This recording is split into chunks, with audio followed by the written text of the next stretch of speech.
tells you how to live your life. How to live your life and make it come to life and make it come to light.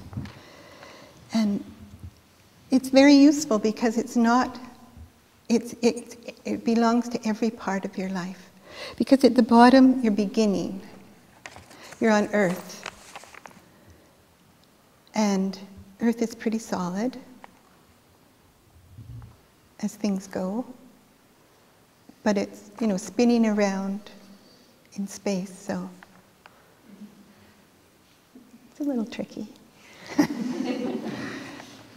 But what it gives us is this place to build a foundation. It's really, things can manifest and we can see them. And we can work with them. And what it also gives us is a space somewhere to walk upon and to deal with all the people problems and interactions and all the desires and how to work with them and how we can learn from them. So the energy at that place is very neutral. So what you do with it determines what happens, what manifests for you. So there's possibilities. There's a great dance happening at this level. And so you can take it, that energy, and use it for the benefit of yourself and others.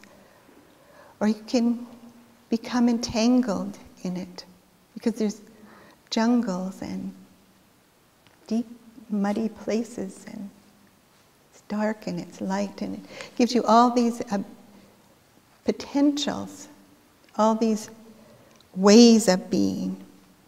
And it also, where are you now? Where are you? You can go to different places and be in different places in your mind, in yourself, in your work, in your life, in reality. You can move. You can develop your own space.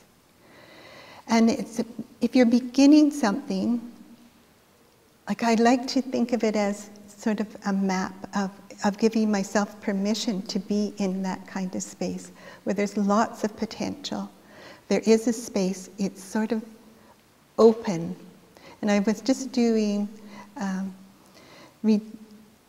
little garden at the back of many mansions.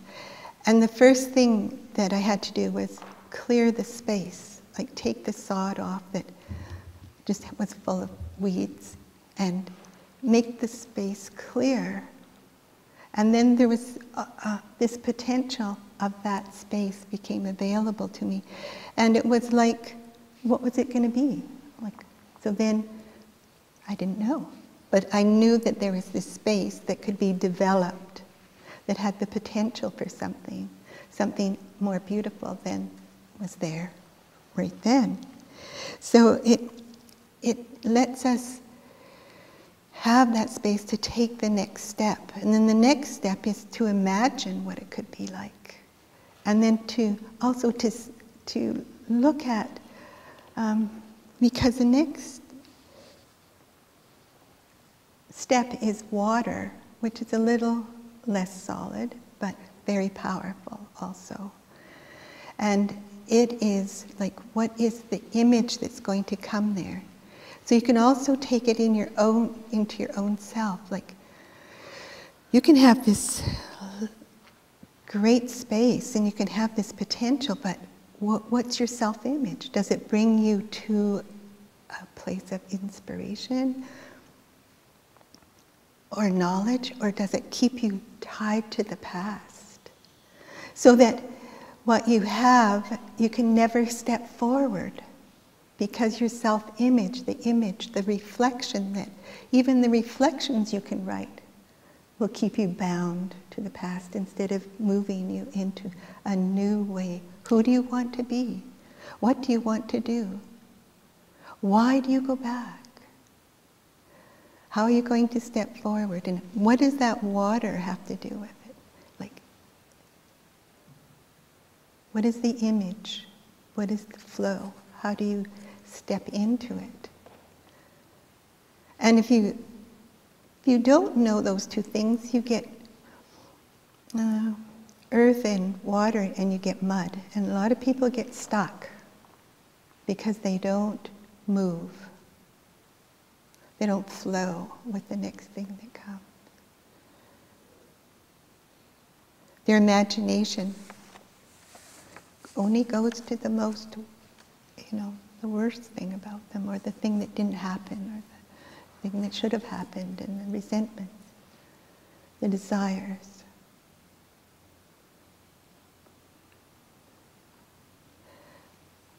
Then you come to the fire, and it's about heat and that kind of, if you can hold the fire, if you can roll through the emotions, because there's just always, but if you can, the ups and downs, all of those emotions that you carry, that erupt, if you can learn to use that, if you have something that if you can concentrate, like this has to do with the eyes. We say you have a third eye as well. Concentration, that desire to move forward. You've got a lot of power there. And the one that I go back to is on the Olympics, there's the rider who was, they were doing the thing with the horses, and he and his horse were like really concentrated. They had worked really hard, and that's the thing they wanted most, because he'd had downfalls before. And how they described it was that his eyes were on fire with that intensity and concentration. And I thought, like, when do we do that? Want something so badly that we're totally concentrated? And that's what the yogis are after. It's not to get the fire of emotions going and put yourself down. It's, I'm going to try again. I'm going to do it this time. I'm going to get this wheel going in what I need to do. So then you can make a wish. And the wishing tree is there to help you make the leap into the heart, into a place where you get in touch with your wisdom. You get in touch with what you know, and you're turning around all the disadvantages and all the hardships and all the resentments. And you're learning from them and taking them into another place.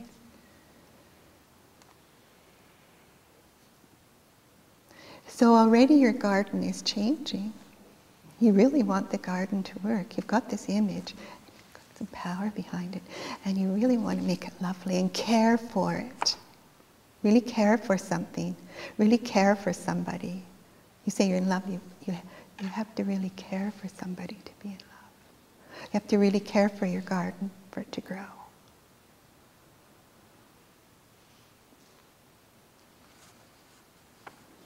Because it's a lot lighter, it brings lightness. It's air. Of course, we know that air can bring very strong windstorms and blows everything away, whether you want it to be or not. So you have to look out.